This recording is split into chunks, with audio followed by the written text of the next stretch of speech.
Nadimis i dzisiaj porozmawiamy sobie w tym nietypowym filmie o tym, dlaczego nie zamierzam więcej grać w Diablo 4. Przynajmniej na ten stan rzeczy, który jest teraz i patrząc na dynamikę zmian, na patch ostatni, który został wprowadzony, na ostatni developer stream parę dni temu, moja i tak już nikła nadzieja od samego początku spadła stąd tutaj. Więc, no co, zapraszam do filmu, jedziemy. Po pierwsze, coś co od samego początku Diablo 4 było widoczne, to już trochę w becie akurat, ale no coś co jest bardzo mocno zauważalne tak naprawdę po 60, 70, może po 70 poziomie w Diablo 4, to jest brak satysfakcji z itemizacji, ze zdobywania przedmiotów.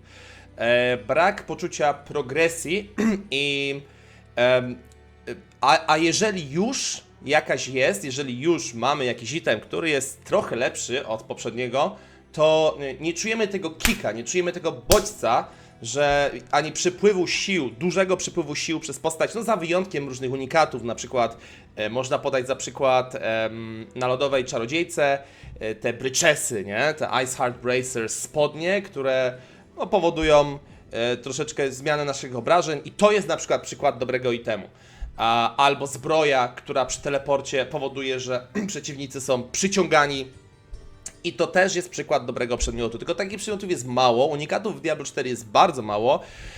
Zostało wprowadzonych w sezonie pierwszym tak naprawdę parę i unikaty na klasę, w tym unikatów na klasę w tym momencie przypada z 8, z 9, więc może więcej, może około dychy, nie? Ale takich, które naprawdę fajnie zmieniają gameplay, no to można policzyć na palcach jednej ręki, nie? Już nie mówiąc o samym braku loot filtra w Diablo 4, bardzo dropi nam 99% przedmiotów, które dropią, są bezużyteczne. Nie ma tam, niby jest podział na jakieś takie, wiecie, białe, magiczne, czyli normalne, magiczne, rzadkie przedmioty, ale naprawdę liczą się tylko przedmioty rzadkie, z których większość i tak będziemy odrzucać, których dropi na pęczki, no i oczywiście aspekty legendarne i parę unikatów. Aspekty legendarne. Nie ma nawet miejsca na to, żeby je przechowywać. Mamy bardzo często poczucie, że potrzebujemy jakiegoś aspektu, dropimy ten aspekt, bardzo ciężko zdobyć jeden aspekt, na przykład niektórzy szukają jednego aspektu po tydzień, po 2 tygodnie, ja jestem świetnym przykładem. Przegrałem w Diablo 4 w czerwcu 384 godziny na streamie, poza streamem jeszcze trochę, do poradników na YouTube. No i znalazłem tylko jeden aspekt genialny, który przywraca manę czarodziejce przy użyciu cooldownu. Bardzo często jest tak, że dropimy aspekt, jest on niesatysfakcjonujący. Bardzo często jest tak, że na 75 poziomie postaci ludzie już tracą motywację do gry, ponieważ przedmioty już wtedy zdobywane mogą mieć spokojnie ponad 800 item powera i właściwie nic się nie musi zmieniać aż do setki. Właściwie te same przedmioty możemy dropić już na 75 levelu postaci, jak i na 99 albo na 100. Dodatkowo cały czas musimy uciekać przed skalowaniem. Bo jak tylko się wiecie, jak zamulimy na przykład, albo jak nie będziemy zmieniać przedmiotów levelując przez, nie wiem, 2 levele, 3 levele, to nagle robiąc ten sam dungeon, nie zmieniając kompletnie nic, nagle zauważamy, że nie dajemy sobie rady, albo jesteśmy gorsi. Nasza postać jest na takiej jakby bieżni, której wydaje się, że idzie do przodu, ale tak naprawdę cały świat z nią idzie do przodu, więc jeżeli ona tego zostanie z tyłu, no to świat nas pochłonie. I jest to bardzo, bardzo niszczące całą zabawę, rozrywkę.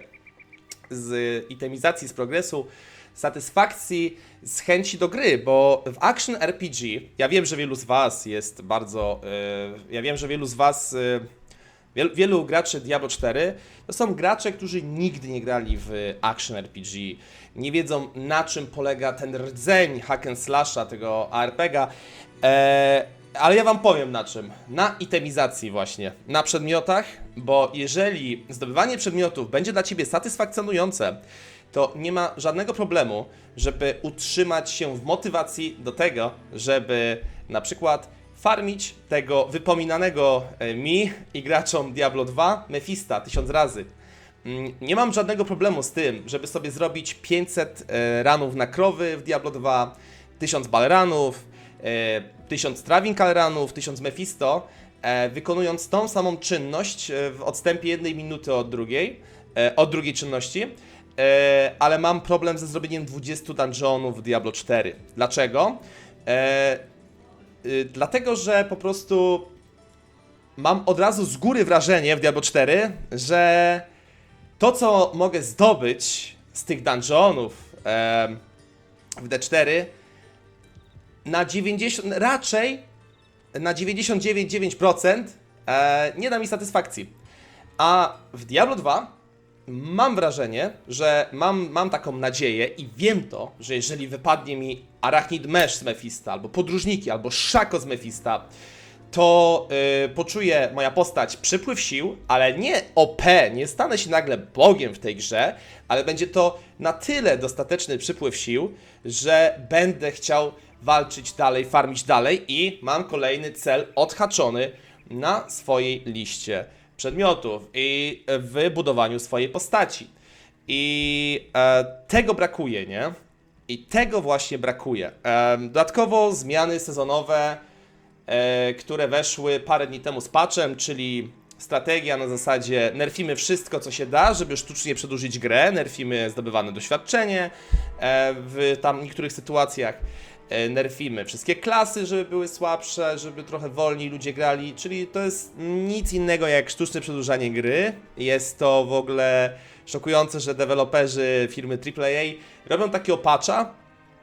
Szczerze powiedziawszy, w historii patchy, ja grałem w Diablo 3 bardzo dużo, mam 4000 godzin w Diablo 3, ale bardziej ten stary D3 do 4 sezonu i jeszcze Inferno stare, kiedy było bardzo wyzywające. Śledziłem patche, były gorsze, były też nerfy, bardzo szybko tam się zorientowali w Diablo 3, że nerfienie budzi bardzo negatywne emocje wśród ludzi i zamiast nerfić lepiej podbijać klasy do tych lepszych postaci. Oczywiście też bez przesady, nie tak, żeby content był nagle trywialny, a i nerfić delikatnie to, co jest faktycznie zbyt OP, nie? Tutaj zachowują się tak, jakby nie mieli żadnego doświadczenia, jakby nie wyciągali żadnych wniosków z Diablo 2, z Diablo 3, ze swoich innych gier i tak jakby budowali, dopiero teraz uczyli się, w jaki sposób konstruować grę, w jaki sposób wrzucać patch notesy. No to był skandaliczny patch notes i też spotkał się z potężnym odzewem wśród ludzi negatywnym. Nawet tych ludzi, którzy spędzają 2 godziny dziennie przy gierce. No nie? Także to jest też ciekawy powód. Oczywiście oni teraz mówią, że będą wprowadzać kontrpatcha jakiegoś, hotfixa do tego, czyli będą znowu buffy, ale po prostu patrząc na to, w jaki sposób to poszło, jakie styki tam musiały, jakie impulsy w mózgu musiały przejść, żeby wywnioskować, że to może być ok, to przez ten patch, nawet jeżeli to teraz poprawią, mam bardzo marne oczekiwania co do przyszłości. Bo jeżeli oni wpadli na to, że nerfiąc wszystkie klasy i przedłużając całą grę, która i tak jest długa, bo większość osób nie wbiła 100 poziomu, bardzo dużo osób zatrzymała się na 70, 80, 90, to jest dobry pomysł, no to możemy równie dobrze wprowadzić timery przed każdym dungeonem, albo przed każdym dungeonem, po prostu timer 2-minutowy przed rozpoczęciem i też się przedłuża gra. Pytanie, czy to jest fajne? Czy to jest fajne i zabawne? Dodatkowo poszedł potem DevStream, w którym wszyscy spotkali się, ci deweloperzy, Game Director spotkali się, jakby byli na grobie Diablo 4 i faktycznie tak to trochę wyglądało. Wyglądali też, jakby byli na granicy od płaczu, albo gdyby ktoś z góry powiedział, że zostało im, że jakieś wypowiedzenie poleciało, czy coś takiego, albo że zaraz ich zwolni, zagroził zwolnieniem, bo tak to wyglądało, że oni byli doskonale przekonani o tym, że zrąbali i teraz pod naciskiem ludzi zmieniają to, pod krytyką, ale mówię, nie mam do nich żadnego zaufania, bo jeżeli już raz do takich wniosków doszli, to zrobią to kolejny raz, nie? I wydają się bardzo niekompetentni, wydają się ci deweloperzy Wydaje się tak, jakby nie grali za dużo w gry komputerowe ogólnie. Nie czają bazy, oni tego nie czują. I to jakby bardzo dużo mają feedbacku na Redditach od graczy właśnie, oni cały czas proszą o ten feedback i nie widać efektów. Bardzo, bardzo też biorą sobie za punkt honoru, że słuchamy feedbacku, że gra będzie się zmieniać i tak dalej. Na tym dev streamie też znowu żyjemy obietnicami. Piepiora, jeden właśnie z devów, bardzo dyplomatycznie odpowiadał na każde pytanie z Q&A, ale zapomniał o udzieleniu odpowiedzi konkretnej, tylko to było bardziej lanie wody, że w przyszłości, że gra się rozwija, że dajcie nam czas, że wiecie, będzie super, będzie wszystko ok, tylko za jakiś czas, no nie? Czyli wybieramy, albo żyjemy nadziejami, albo żyjemy tym, co jest teraz i oceniamy to, co jest teraz. Dużo argumentów jest też, ktoś mi powie, że ty stary, ale Diablo 2 na przykład też było kijową gierką, kiedy wychodziła. Okej, tylko że to było 23 lata temu. I uważam jednak, że ilość doświadczenia, które zdobyli przez ten czas i ilość jakby nawet w ogóle wiecie, majętność firmy, jakby bogatość właśnie w expa powinny spowodować to, że nie zaczynasz znowu gry od tego momentu, w którym były te gry typu Diablo 2, albo ktoś może powiedzieć też bardzo nietrafny argument o PoE, gdzie tam to w ogóle wszystko zaczynane było od zera, wszystko od zera, chłopaki tam wszystko od zera robili, gdzie tutaj mamy firmę AAA z takimi tytułami, jednymi z najpotężniejszych tytułów na świecie, więc wymagania powinny być większe, więc nie rozumiem oczekiwań, nie rozumiem tłumaczenia, że każda gra na początku była krapem, Diablo 2 też. Nie rozumiem tego. To były inne czasy, to było 23 lata temu. Do tego czasu powinni zdobyć tyle doświadczenia, żeby właśnie tej powtórki z rozrywki nie było. No i co ze mną?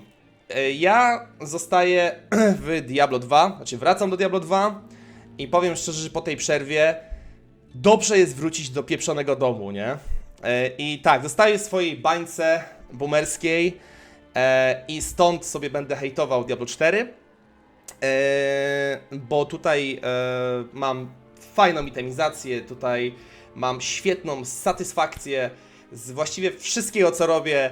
Tutaj już nie mogę się doczekać, jak sobie dupnę tak z 1000 MEF ranków albo 300 CS-ków i po prostu po Diablo 4, po tym całym okresie, jak tutaj wróciłem, to jeszcze bardziej uderzyło we mnie to, że tutaj jest pięknie. Dlaczego? Dlatego, że na przykład zwracam uwagę na magiczne przedmioty, zwracam uwagę na rzadkie przedmioty, zwracam uwagę na runy, mamy też bazy pod słowa runiczne. Każdy przedmiot może mieć jakieś znaczenie, każdy przedmiot może być interesujący. I gra przez to ma potężną głębię.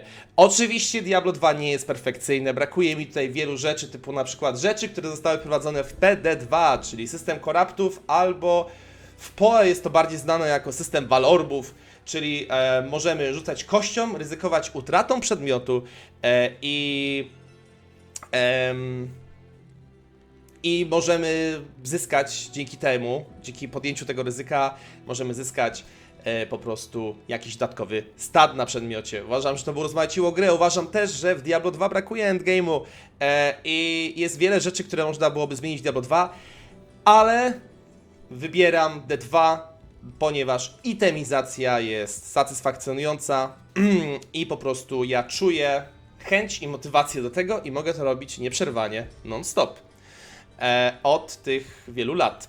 Także to byłoby na tyle. Czy wrócę do Diablo 4? Być może, jeżeli zobaczę, że zmiany idą w tym kierunku, w którym bym chciał, ale przebudowa tego systemu, no to nie sądzę, żeby nastąpiła szybko. Dodatkowo podejście w tym momencie deweloperów do gry, wypuszczając patcha tego typu i spodziewając się dobrej reakcji, też jest dużo mówiąca, więc nie mam żadnego zaufania. W tym momencie uważam, że jeżeli miałbym tak na szybko ocenić, ja nie, tutaj wiecie, to możecie traktować też jako recenzję taką na szybko. Ja nie będę tutaj się skupiał na rzeczach typu muzyka czy fabuła. Szczerze powiedziawszy, fabuła mnie nie interesuje w Diablo. Od fabuły mam World of Warcraft, gdzie tam sobie czytam książki. albo muzyka. Nie jestem jakimś, wiecie, muzykiem, czy kompozytorem, czy kimkolwiek kompetentnym, żeby się opowiadać na ten temat. Nie jestem też estetą, jeżeli chodzi o grafikę. Mam to gdzieś. Dla mnie jest gameplay ważny i właśnie satysfakcja i ja chcę czuć, że chcę. Chcę chcieć po prostu w grach typu Action RPG. Także to zostawię, jeżeli chodzi właśnie o te najważniejsze aspekty typu przedmioty, satysfakcja z gry, chęć farmy. Oceniam Diablo 4 w tym momencie na 2,5 na 10 z perspektywą na więcej, ale to jest szalenie daleka perspektywa, patrząc na to, jak idą te zmiany no i co, będziemy obserwować, będę obserwował, być może jakieś tam materiały z jakichś dev streamów, patch note'ów, czegoś interesującego, coś się pojawi. Na tę chwilę, patrząc na sezon pierwszy, który wprowadza system serc, który nie próbuje nawet zmienić tych najważniejszych aspektów, który nie zmieni kompletnie tej nudy po wbiciu 70 poziomu, no to ja skipuję ten temat, skipuję sezon, zobaczymy jak będzie w przyszłości, także słuchajcie, trzymajcie się, jeżeli komuś z Was podoba się Diablo 4, dalej chce grać, dalej mam motywację, bardzo mnie to cieszy, nie chodzi o to, żebyśmy tutaj toczyli wojny między sobą, to jest po prostu moja opinia i jak ja podchodzę do tego, nie każdy musi tak podchodzić i o to chodzi, bo każdy z nas jest inny, prawda? I znowu powiem, że najważniejsze jest to, żeby każdy wybrał sobie swoją grę, którą lubi, a nie każdy musi wymagać od gry tego, co ja. Jednej osobie wystarczy to, drugiej to. Ja jestem bardziej wymagający, bo jestem graczem naprawdę długiego stażu, jestem graczem Action RPG, właściwie odkąd pamiętam. Diablo to moje całe życie i mam dosyć wygórowane wymagania co do wielu kwestii, aczkolwiek uważam, że są tak podstawowe kwestie, że i widzę to, że to uderza też w ludzi, którzy są po prostu